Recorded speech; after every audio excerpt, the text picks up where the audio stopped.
Como curar uma queimadura na garganta em alguns dias.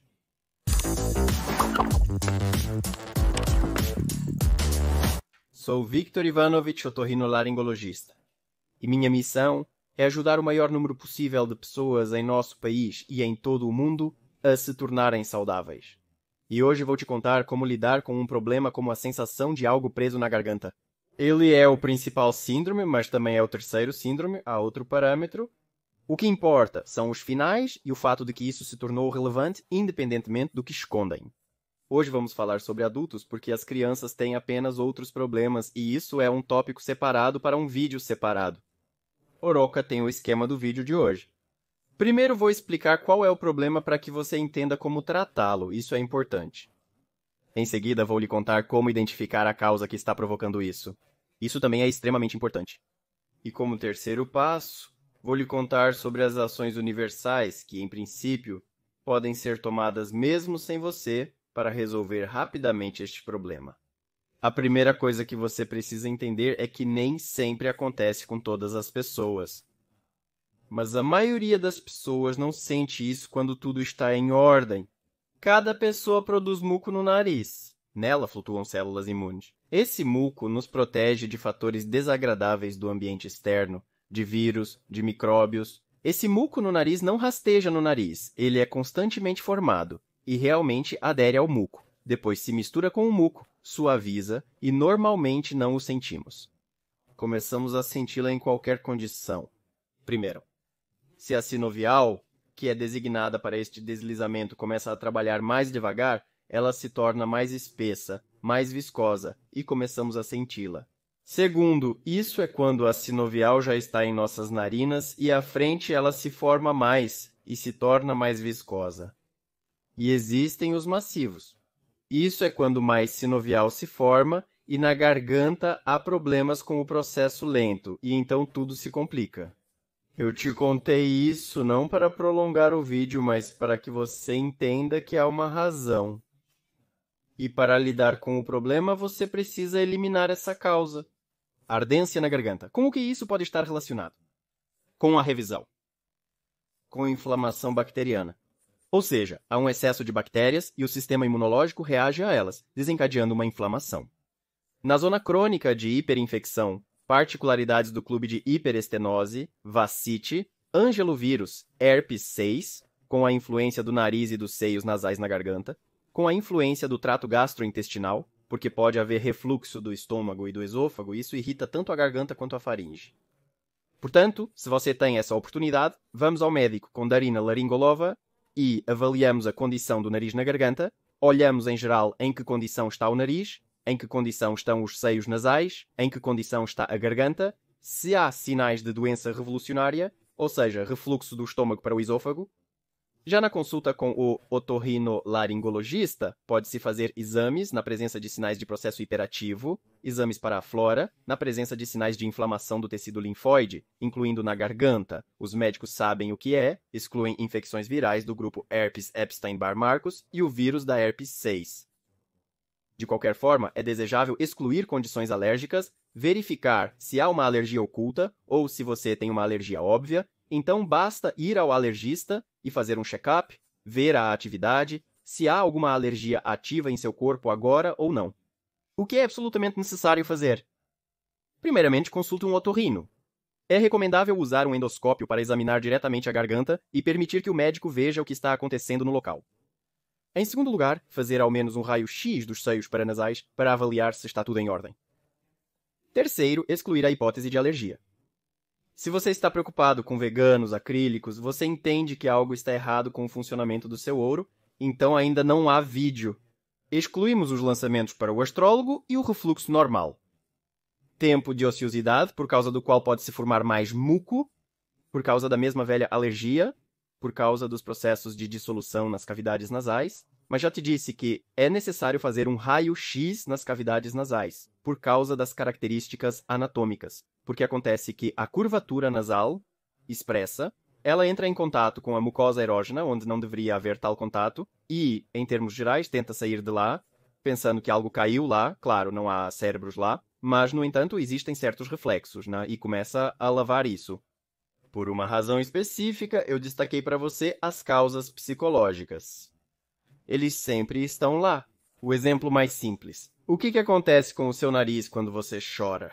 Sim, em relação à lágrima, ela escorre, o nariz fica congestionado, espirra e começa a escorrer para trás na garganta da maioria das pessoas.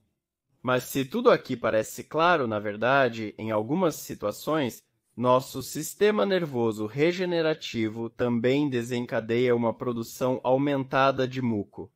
Em certas circunstâncias, ela aprendeu a fazer isso, mas o aciona em um nível constante, mesmo em situações em que isso não é necessário.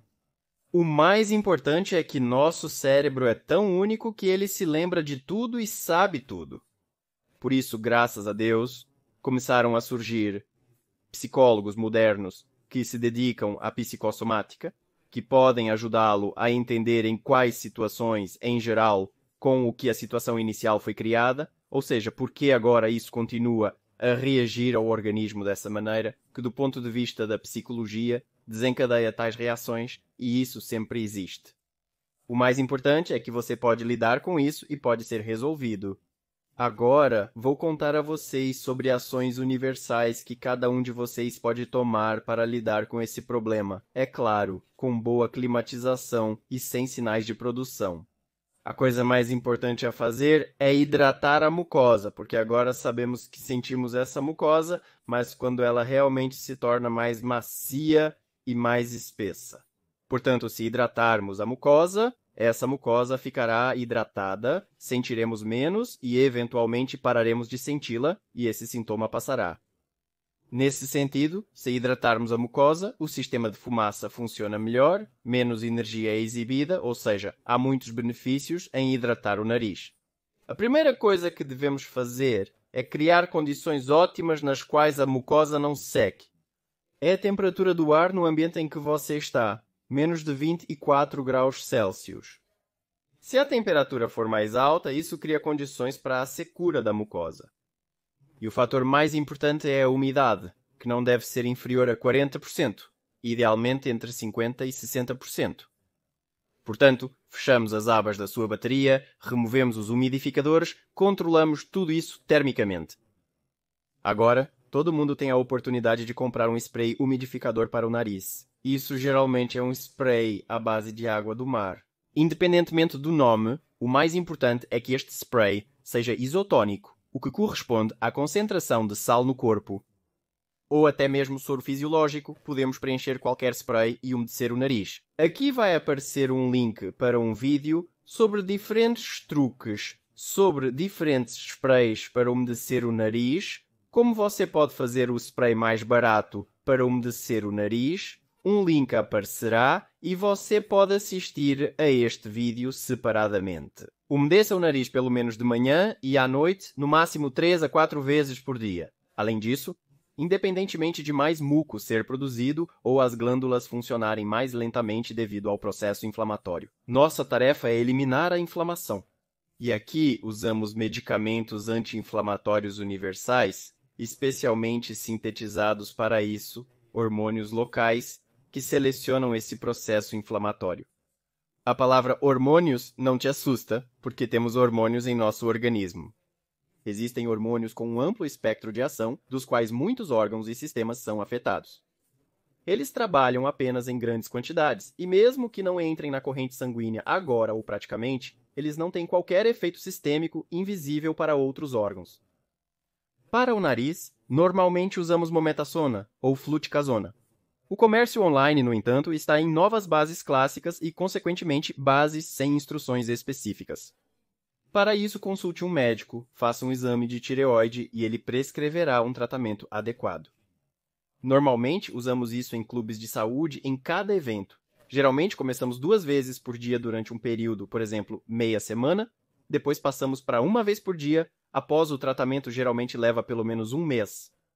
Chegou a regra de que para ser realmente seguro, para ser de qualidade, você precisa ir a uma consulta, ler a revolução. Também é possível usar componentes naturais, por exemplo, o óleo de galinha, o óleo de pinho, que tem um efeito muito positivo na membrana mucosa do nariz, e o mais importante, Esses óleos são geralmente vendidos em farmácias homeopáticas, ou seja, na verdade, além do azeite, não há nada nesse óleo. Portanto, você pode procurar esses óleos, você pode encontrar na Rússia, que injustamente em sua composição contém óleo de pó ou óleo de pinho. Esses componentes são conhecidos por sua ação estimulante, ação antisséptica natural e até mesmo por melhorar seu mecanismo. Normalmente, prescrevemos esses óleos para serem pingados no nariz, 2 a 3 gotas em cada narina, 2 a 3 vezes ao dia, por um período de 3 a 4 semanas. Por ações universais, provavelmente, é tudo. A base, digo novamente, dependerá do problema identificado, da predisposição àquela causa que será estabelecida. É necessário tomar certas ações para chegar rapidamente ao resultado. Compartilhe este vídeo com amigos, familiares ou alguém que possa ter um problema semelhante. Não é tão novo? Participe da minha missão firme e multiplique um número maior de pessoas no currículo com esses detalhes. Cuide-se corretamente e fique saudável. Seu Dr. Harnov.